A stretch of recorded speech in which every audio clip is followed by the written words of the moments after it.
दोस्तों एक बार फिर से हम आपके लिए Indian navy group C vacancy 2025 apply online process की अपडेट लेके आ चुके हैं। कैसे आप नेवी ग्रुप सी का फॉर्म फिल कर सकते हो, कंप्लीट जानकारी स्टेप बाय स्टेप आपको इस वीडियो में प्रोवाइड की जाएगी। ग्रुप सी के लिए यहाँ पर 327 वैकेंसीज निकली है, जिनके लिए आपसे ऑनलाइन आवेदन पत्र मंगाए जा रहे हैं। ऑल ओवर इंडिया से आप अप्लाई कर सकते हो। लास्ट डेट की अपडेट है, केवल 5 दिन शेष रह गए हैं। आप जल्द से जल्द अपना फॉर्म फिल कर ले। आवेदन करते समय आपको कोई भी ऐसी गलती या फिर मिस्टेक नहीं करनी होगी जिससे आपके एप्लीकेशन फॉर्म रिजेक्ट हो सकते हैं। ऑनलाइन आवेदन करते समय आपको फोटोग्राफ, सिग्नेचर, डॉक्यूमेंट्स कैसे और कितने केबी में अपलोड करने होंगे, कैसे आप अपनी क्वालिफिकेशन दे सकते हो, कंप्लीट इंफॉर्मेशन आपको इस वीडियो में दी जाएगी। साथ ही साथ फॉर्म फिल करते समय आपको कुछ महत्वपूर्ण बातों का भी ध्यान रखना होगा, तभी आपके फॉर्म सक्सेसफुली सबमिट किए जाएंगे। जी हाँ दोस्तों, इस वीडियो में हम आपको साथ ही साथ ये भी जानकारी दिखाएंगे कि क्या यहाँ पर post wise, category wise vacancies निकली है, क्या पोस्ट वाइज क्वालिफिकेशन की डिटेल है, एज लिमिट, एज रिलैक्सेशन आपका क्या रहेगा, एग्जाम पैटर्न, सिलेबस की जानकारी आपको इस वीडियो में दी जाएगी। साथ ही साथ हाउ टू अप्लाई की कंप्लीट जानकारी आपको इस वीडियो में स्टेप बाय स्टेप हम दिखाएंगे। तो आपको ये वीडियो शुरू से लेके एंड तक बिना स्किप किए हुए देखना होगा। इस वीडियो को कंप्लीटली देखने पर ही आपके सभी सवाल और डाउट क्लियर होंगे। तो चलिए दोस्तों, बिना कोई वक्त गंवाए शुरू करते हैं Indian navy group C vacancy 2025 form fill up की पूरी जानकारी। फॉर्म भरने से पहले आपको हमारी वेबसाइट IND सरकारी नौकरी के इस पेज पर विजिट करना होगा, जिसका लिंक आपको नीचे description plus first comment box में मिल जाएगा। और हमारे इस पेज पर विजिट करके आप यहां से Indian navy group C vacancy के लिए अप्लाई ऑनलाइन कर सकते हो। इंडियन नेवी भारतीय नौसेना के अंतर्गत group C board crew staff की पोस्ट निकली हुई है। टोटल वैकेंसीज की अगर बात की जाए तो 327 है। सेरंग ऑफ लश्कर्स के लिए यहाँ पर 57 पद है, लश्कर फर्स्ट के लिए 192 पद है, फायरमैन बोर्ड क्रू के लिए भी 73 वैकेंसीज निकली हुई है। लास्ट डेट ऑनलाइन आवेदन करने की 1 अप्रैल 2025 है। 1 अप्रैल तक आप इसका फॉर्म फिल कर सकते हो। लास्ट डेट की अपडेट है, केवल 5 दिन शेष रह गए हैं। आप जल्द से जल्द अपना फॉर्म फिल कर ले, कहीं मौका हाथ से छूट न जाए। इसी तरह क्वालिफिकेशन की अगर बात की जाए तो सभी पोस्ट के लिए 10वीं क्लास पास कैंडिडेट अप्लाई कर सकते हैं। बाकी का एलिजिबिलिटी क्राइटेरिया भी आप चेकआउट कर सकते हो। 18 से 25 वर्ष आयु सीमा है। फीस आपको जमा नहीं करनी होगी। Written skill, provisional appointment letter, document verification के आधार पर सिलेक्शन किया जाएगा। ऑनलाइन अप्लाई कर सकते हो, ऑल इंडिया से अप्लाई कर सकते हो। joinindiannavy.gov.in इसकी ऑफिशियल वेबसाइट है, जिससे आप ऑनलाइन अप्लाई कर सकते हो। इंपोर्टेंट लिंक सेक्शन के अंतर्गत ऑफिशियल नोटिफिकेशन PDF लिंक पर आप जैसे ही क्लिक करोगे तो इसकी ये PDF ओपन हो जाएगी। मिनिस्ट्री ऑफ डिफेंस, रक्षा मंत्रालय, गवर्नमेंट ऑफ इंडिया की ओर से, इंडियन नेवी की ओर से यहाँ पर ग्रुप सी वैकेंसी का नोटिफिकेशन रिलीज कर दिया गया है, जिसमें आपसे ऑनलाइन आवेदन पत्र मंगाए जा रहे हैं। यहाँ पर जो योग्य कैंडिडेट है इंडियन सिटीजन, वो फॉर्म फिल कर सकते हैं। सभी पोस्ट के लिए कैटेगरी वाइज वैकेंसीज आप यहाँ से इस टेबल से चेकआउट कर सकते हो। साथ ही साथ यहाँ पर राइट साइड में आपको क्वालिफिकेशन की भी इंफॉर्मेशन दी गई है, वो जानकारी भी आप चेकआउट कर सकते हो। और यहाँ पर जैसे इस PDF को स्क्रॉल डाउन करोगे तो राइट साइड में आपको एग्जाम पैटर्न दिया गया है, आप यहाँ से चेकआउट कर सकते हो। और इसका सिलेबस भी आपको इसी के नीचे यहाँ पर दे दिया गया। सब्जेक्ट वाइज आप सिलेबस भी रीड आउट कर सकते हो। साथ ही साथ हाउ टू अप्लाई का प्रोसीजर दिया गया, इसमें फोटोग्राफ, सिग्नेचर, डॉक्यूमेंट्स कैसे और कितने केबी में आपको अपलोड करने होंगे, complete information step by step इस PDF में प्रोवाइड करा दी गई है। तो अप्लाई ऑनलाइन करने से पहले आपको ये ऑफिशियल नोटिफिकेशन की PDF पूरा पढ़ना अनिवार्य है। इसको पूरा पढ़ने से ही आपके सभी सवाल और डाउट क्लियर होंगे। PDF रीड आउट करने के बाद में आपको अप्लाई ऑनलाइन लिंक पर क्लिक करना होगा, तो आपके सामने ऑनलाइन का पोर्टल ओपन हो जाएगा। यहाँ पर आप फॉर्म फिल कर सकते हो लॉगिन या फिर रजिस्ट्रेशन करते हुए। गाइस, यहाँ पर अगर आपने पहले से रजिस्ट्रेशन कर रखा है तो यहाँ पर आपको लॉगिन के इस लिंक पर क्लिक करना है और अपने डैशबोर्ड में लॉगिन करके आपको अपना फॉर्म अप्लाई कर लेना है। जैसे ही आप लॉगिन के इस लिंक पर क्लिक करेंगे तो यहाँ पर आपको अपनी ईमेल ID एंटर करनी है। उसके बाद आपको अपना पासवर्ड एंटर करना है। इस कैप्चा कोड का आंसर आपको यहाँ पर देना है और लॉगिन की स्टेप पर क्लिक करके आपको अपने डैशबोर्ड में लॉगिन कर लेना है। और वहाँ यहाँ से फिर आपको अपना फॉर्म अप्लाई करना है। और गाइस यहाँ पर अगर आप इस भर्ती के लिए फर्स्ट टाइम अप्लाई करने जा रहे हो तो सबसे पहले यहाँ पर आपको अपना रजिस्ट्रेशन करना होगा। उसके लिए आपको यहाँ पर न्यू रजिस्ट्रेशन का ये लिंक दिया गया है, आप इस लिंक पर क्लिक करें। उसके बाद आपके सामने रजिस्ट्रेशन का फॉर्म ओपन हो जाएगा। यहाँ पर आने के बाद आपको अपना रजिस्ट्रेशन कर लेना है अपनी बेसिक डिटेल्स प्रोवाइड करते हुए। सबसे पहले यहाँ पर आपको अपना नाम एंटर करना है, उसके बाद आपको अपनी डेट ऑफ बर्थ इस कैलेंडर में से सिलेक्ट कर लेनी है, फिर आपको अपनी ईमेल आईडी एंटर करनी है, उसके बाद आपको अपना फोन नंबर एंटर करना है, फिर यहाँ पर आपको अपना पासवर्ड क्रिएट करना है। पासवर्ड यहाँ पर आप अपना अल्फा न्यूमेरिक फॉर्मेट में क्रिएट करें, मींस आपके पासवर्ड में कम से कम एक अपर केस कैरेक्टर, एक लोअर केस कैरेक्टर, एक इंटीजर नंबर और एक स्पेशल कैरेक्टर जैसे कि @ हैश या फिर डॉलर होना चाहिए। तो इस फॉर्मेट में आपको अपना पासवर्ड यहाँ पर क्रिएट करना है। वही पासवर्ड आपको दोबारा से रिटाइप करके उसे कंफर्म कर लेना है। फिर आपको इस कैप्चा कोड का आंसर प्रोवाइड करना है और उसके बाद गाइस यहाँ पर आपको गेट स्टार्टेड के इस बटन पर क्लिक कर देना है। नेक्स्ट आपके सामने कुछ इस तरह से इंटरफेस ओपन होगा। यहाँ पर आपकी ईमेल आईडी पर एक OTP सबमिट किया गया है, वो OTP आपको यहाँ पर एंटर करना है और उसके बाद आपको सबमिट की स्टेप पर क्लिक कर देना है। उसके बाद आपका OTP वेरीफाई हो जाएगा। फिर आपके सामने यहाँ पर लॉगिन का इंटरफेस ओपन होगा। यहाँ पर आपको अपनी ईमेल आईडी एंटर करनी है, अपना पासवर्ड एंटर करना है, ये कैप्चा कोड का आंसर आपको यहाँ पर देना है और लॉगिन की स्टेप पर क्लिक करके आपको अपने डैशबोर्ड में लॉगिन कर लेना है। और अगर किसी कारणवश आपकी रजिस्टर्ड ईमेल आईडी या फिर मोबाइल नंबर पर OTP नहीं आ रहा है, तब भी आप डायरेक्टली लॉगिन की टैब पर क्लिक करके अपने डैशबोर्ड में लॉगिन कर ले। यहाँ पर आप आराम से आपके डैशबोर्ड में लॉगिन हो जाएगा। नेक्स्ट आपके सामने आपका डैशबोर्ड कुछ इस तरह से शो होगा। अब यहाँ पर आपको अपनी पर्सनल डिटेल्स देनी है।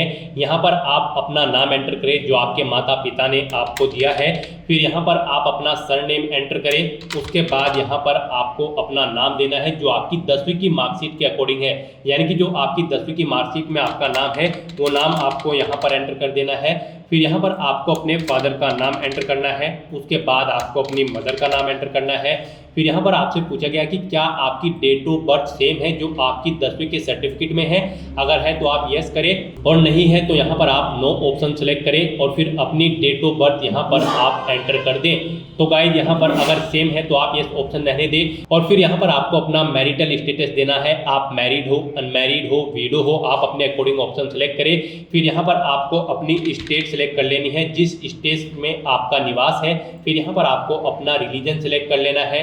उसके बाद आपसे पूछा गया है क्या आपने 10वीं के बाद कभी अपना नाम चेंज किया है, अगर किया है तो यस करें। फिर गैजेटेड नोटिफिकेशन नंबर यहाँ पर आप अपना एंटर करें, गैजेटेड नोटिफिकेशन डेट यहाँ पर एंटर करें जिस डेट में आपने अपना नाम चेंज किया था और वो नोटिस दिया था, और फिर यहाँ पर न्यू चेंज नेम आप एंटर कर दें और नहीं किया है तो यहाँ पर आपको नो ऑप्शन सेलेक्ट कर लेना है। उसके बाद यहाँ पर आपको अपना आधार नंबर एंटर करना है, वही आधार नंबर एक बार फिर से एंटर करना है।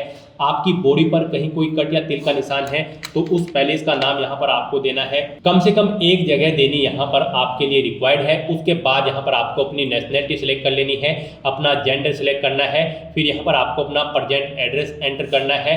उसके बाद यहाँ पर आपको अपना परमानेंट एड्रेस एंटर करना है और अगर आपका परमानेंट एड्रेस आपके प्रेजेंट एड्रेस के अकॉर्डिंग सेम है तो यहाँ पर आप is permanent address same as present address में यस ऑप्शन पर क्लिक कर दें। ऑटोमेटिकली यहाँ पर आपका परमानेंट एड्रेस आपके प्रेजेंट एड्रेस के अकॉर्डिंग फिल हो जाएगा। उसके बाद यहाँ पर आपसे पूछा गया है आप किस एड्रेस पर कम्युनिकेट करना चाहते हैं, प्रेजेंट एड्रेस पर या फिर परमानेंट एड्रेस पर, आप अपने अकॉर्डिंग ऑप्शन सेलेक्ट करें और उसके बाद यहाँ पर आप सेव एंड कंटिन्यू ऑप्शन पर क्लिक कर दें। नेक्स्ट यहाँ पर आपको अपनी एडिशनल डिटेल और एजुकेशनल क्वालिफिकेशन की डिटेल देनी है। सबसे पहले यहाँ पर आप अपनी कैटेगरी सिलेक्ट करें। उसके बाद यहाँ पर आपसे पूछा गया है कि क्या आप PWBD कैंडिडेट हैं और आपकी PWBD की परसेंटेज 40% से अबव है, अगर है तो यस करें और फिर यहाँ पर आप अपनी डिसेबिलिटी का टाइप सेलेक्ट करें, डिटेल्स दें अपनी डिसेबिलिटी की, और अगर आप PWBD कैंडिडेट नहीं है तो आपको नो ऑप्शन सेलेक्ट कर लेना है।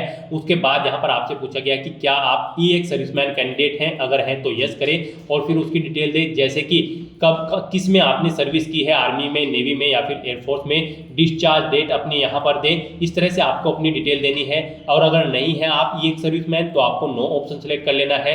फिर आपसे पूछा गया कि क्या आप एक्स अग्निवीर हैं, अगर हैं तो यस करें और फिर यहाँ पर आप ऑप्शन सेलेक्ट करें किस में आप अग्निवीर थे, आर्मी, नेवी, एयरफोर्स में, और फिर अग्निवीर छोड़ने की डेट यहाँ पर आप एंटर कर कर दें। और अगर आप EX अग्निवीर भी नहीं है तो यहाँ पर आपको नो ऑप्शन सेलेक्ट कर लेना है।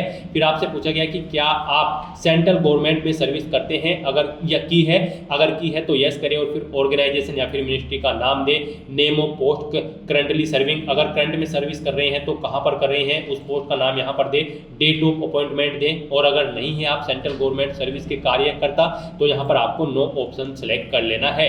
उसके बाद यहाँ पर आपको अपनी एजुकेशनल क्वालिफिकेशन की डिटेल देनी है।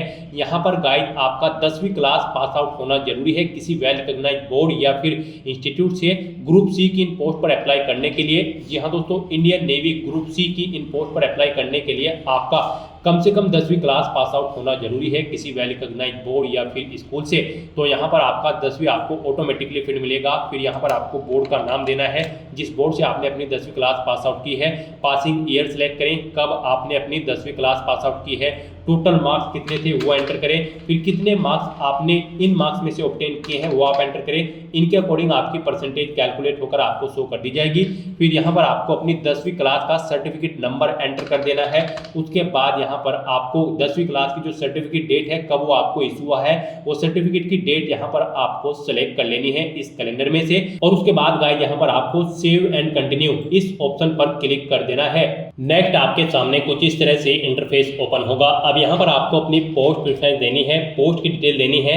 आप जिस पोस्ट के लिए अप्लाई करना चाहते हैं उसके लिए यहाँ पर आप यस करें और फिर यहाँ पर आप उसकी डिटेल दें। गाइस हम यहाँ पर आपको बता दें, आप सेरेंग लेस्कर्स की पोस्ट के लिए अगर अप्लाई करते हैं तो आपका 10वीं क्लास पास आउट होना जरूरी है, प्लस आपके पास सेरेंग सर्टिफिकेट होना जरूरी है, प्लस आपको 2 साल का एक्सपीरियंस होना जरूरी है एज ए सेरेंग incharge of registered vessel 20 horse power engine पर।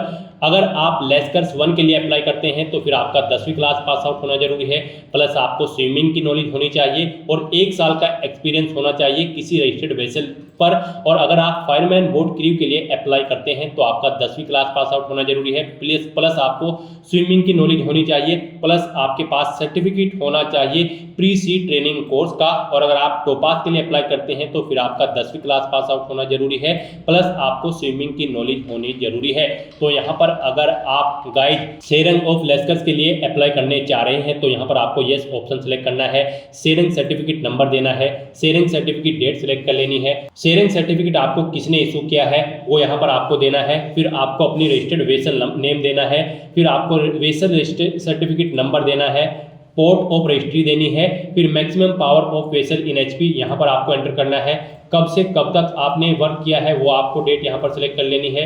फिर यहाँ पर आपको सेरेंग इंचार्ज एक्सपीरियंस इन डेट के अकॉर्डिंग यहाँ पर आपका एक्सपीरियंस डे में कैलकुलेट होकर आ जाएगा।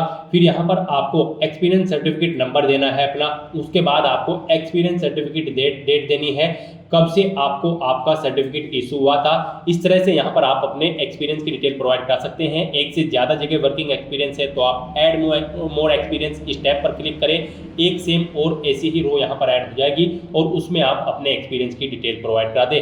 और अगर आप लेस्कर 1 के लिए भी अप्लाई करना चाहते हैं तो यहाँ पर भी आप येस ऑप्शन सेलेक्ट करें, फिर आप यहाँ पर लेस्कर रजिस्टर्ड वेसल नेम एंटर करें, फिर वेसल रजिस्ट्रेशन नंबर एंटर करें, फिर उसके बाद यहाँ पर आप वेसल पोर्ट ऑफ रजिस्ट्री यहाँ पर एंटर करें, लेस्कर फ्रॉम कब से कब तक आपको जॉब की है या फिर वर्क किया है वो यहाँ पर आप सेलेक्ट करें। इनके अकॉर्डिंग आपके डे यहाँ पर एक्सपीरियंस के कैलकुलेट होकर आ जाएंगे। एक्सपीरियंस सर्टिफिकेट नंबर दें, एक्सपीरियंस सर्टिफिकेट कब आपको इशू हुआ है वो डेट सेलेक्ट करें। इस तरह से आप अपनी लेस्कर 1 की एक्सपीरियंस की डिटेल यहाँ पर प्रोवाइड कर सकते हैं। एक से ज़्यादा जगह वर्किंग एक्सपीरियंस है तो आप ऐड मोर एक्सपीरियंस इस टैब पर क्लिक करें, सेम ऐसी ही एक और रो यहाँ पर ऐड हो जाएगी और उसमें आप अपने एक्सपीरियंस की डिटेल प्रोवाइड करा दें। उसके बाद यहाँ पर आपसे पूछा गया कि क्या आप फायरमैन की पोस्ट के लिए भी अप्लाई करना चाहते हैं। अगर चाहते हैं तो यहाँ पर आप यस करें, नहीं तो नो ऑप्शन सेलेक्ट करें। यस करते हैं तो फिर आपको यहाँ पर भी डिटेल देनी होगी। यहाँ पर आप name of marine training institute का नाम दें और उसके बाद यहाँ पर आपको मरीन ट्रेनिंग इंस्टीट्यूट का नंबर देना है, फिर अपना रोल नंबर देना है, फिर आपको प्री सी कोर्स आपने कब स्टार्ट किया है यहाँ पर आप डेट सेलेक्ट करें, कब तक किया है वो डेट सेलेक्ट करें, फिर यहाँ पर आप अपने प्री सी कोर्स सर्टिफिकेट का नंबर दें, उसके बाद प्री सी कोर्स सर्टिफिकेट की डेट दें, कब आपको सर्टिफिकेट इशू हुआ है। उसके बाद यहाँ पर आपसे पूछा गया कि क्या आप टोपाज की पोस्ट के लिए भी अप्लाई करना चाहते हैं, अगर चाहते हैं तो यस करें, नहीं तो नो ऑप्शन सेलेक्ट करें और उसके बाद गाइस यहाँ पर आपको सेव एंड कंटिन्यू के इस ऑप्शन पर क्लिक कर देना है। नेक्स्ट आपके सामने कुछ इस तरह से इंटरफेस ओपन होगा। गाइस यहाँ पर अब आपको अपने डॉक्यूमेंट अपलोड करने हैं, आपको दी गई गाइडलाइंस के अकॉर्डिंग अपने डॉक्यूमेंट अपलोड करने होंगे, अदरवाइज आपका एप्लीकेशन फॉर्म रिजेक्ट हो सकता है। यहाँ पर आपको अपना फोटो अपलोड करना है, फोटो आपका 50 से 100 KB के बीच में होना चाहिए, JPEG या फिर JPG फॉर्मेट में होने चाहिए। उसके बाद यहाँ पर आपको अपने सिग्नेचर अपलोड करने हैं, सिग्नेचर भी आपके JPG या फिर JPG फॉर्मेट में होने चाहिए 50 से 100 KB के बीच में। और उसके बाद यहाँ पर आपको अपना डेट ऑफ बर्थ का प्रूफ अपलोड करना है, उसमें आपको अपनी 10वीं की मार्कशीट या फिर बर्थ सर्टिफिकेट अपलोड करना होगा। ये डॉक्यूमेंट आपका यहाँ पर 400 KB से कम होना चाहिए। उसके बाद आपको अपना आधार ID प्रूफ अपलोड करना है, ये भी 400 KB से कम होना चाहिए। फिर आपको अपनी 10वीं की मार्कशीट यहाँ पर अपलोड करनी है, ये भी 400 KB से कम इसका साइज होना चाहिए। आपके ये तीनों document date of birth proof, ID proof और 10वीं की मार्कशीट PDF फॉर्मेट में होने चाहिए। तो इन डॉक्यूमेंट्स को अपलोड करने के लिए आपको यहाँ पर ब्राउज के इस ऑप्शन पर क्लिक करना है, फाइल को सिलेक्ट कर लेना है और फिर आपको अपलोड बटन पर क्लिक करके 1 बाय 1 करके आपको अपने इन सभी डॉक्यूमेंट्स को अपलोड कर देना है। आप ब्राउज के बटन पर क्लिक करें, फाइल को सिलेक्ट करें, अपलोड बटन पर क्लिक करें और अपने इन डॉक्यूमेंट्स को आप 1 बाय 1 करके यहाँ पर अपलोड कर दें। उसके बाद यहाँ पर आपसे पूछा गया है कि क्या आप अपनी पर्सनल इंफॉर्मेशन को यहाँ पर अवेलेबल कराना चाहते हैं इस टर्म एंड कंडीशन के अंतर्गत, तो यहाँ पर आपको यस ऑप्शन सेलेक्ट करना है। फिर आपको सेल्फ डिक्लेरेशन सेक्शन में इस चेकबॉक्स को ओके करना है और उसके बाद गाइस यहाँ पर आपको save and continue for final submission इस ऑप्शन पर क्लिक कर देना है। उसके बाद आपके सामने यहाँ पर आपके एप्लीकेशन फॉर्म का पूरा प्रीव्यू शो कर दिया गया है, आपको एक एप्लीकेशन नंबर भी दे दिया गया है, आपको इसे नोट डाउन करके रख लेना है फ्यूचर यूज के लिए। यहाँ पर आपको सभी डिटेल्स प्रोवाइड कराई गई है, आपने जो पीछे फिल की है सभी डिटेल्स आप केयरफुली चेकआउट करें। इस पेज को नीचे स्क्रॉल डाउन करें, कहीं पर कोई मिस्टेक है तो आप एडिट एप्लीकेशन इस ऑप्शन पर क्लिक करके अपना एप्लीकेशन फॉर्म एडिट कर ले। और अगर सभी चीजें ओके हैं तो बस यहाँ पर अब आपको अपना फॉर्म सबमिट कर देना है। उसके लिए आपको सबमिट एप्लीकेशन की स्टेप पर क्लिक करना है, फिर आपके सामने मैसेज शो हो जाएगा, आपका एप्लीकेशन फॉर्म यहाँ पर सक्सेसफुली सबमिट हो चुका है। अब आप यहाँ पर ओके के इस बटन पर क्लिक कर दें। उसके बाद आपके सामने आपका एप्लीकेशन फॉर्म दोबारा से शो हो जाएगा। अब यहाँ पर इसे आप नीचे स्क्रॉल डाउन करें और फिर यहाँ पर प्रिंट के इस बटन पर क्लिक करके अपने एप्लीकेशन फॉर्म का एक हार्ड कॉपी प्रिंट आउट ले लें फ्यूचर यूज के लिए, फ्यूचर रेफरेंस के लिए। और आप अपने एप्लीकेशन फॉर्म का स्टेटस भी चेकआउट कर सकते हो, अपने डैशबोर्ड में वापस जाकर वहां से आप अपने एप्लीकेशन फॉर्म का स्टेटस चेकआउट कर सकते हो। तो दोस्तों ऐसे आप Indian navy group C 327 post के लिए अपना फॉर्म अप्लाई कर सकते हो बिना कोई मिस्टेक किए हुए। आज की इस वीडियो में बस इतना ही। आई होप ये वीडियो आपको पसंद आई होगी, अगर पसंद आई हो तो इसे लाइक और शेयर करें, चैनल पर नए हो तो इसे सब्सक्राइब कर लें। Thanks for watching.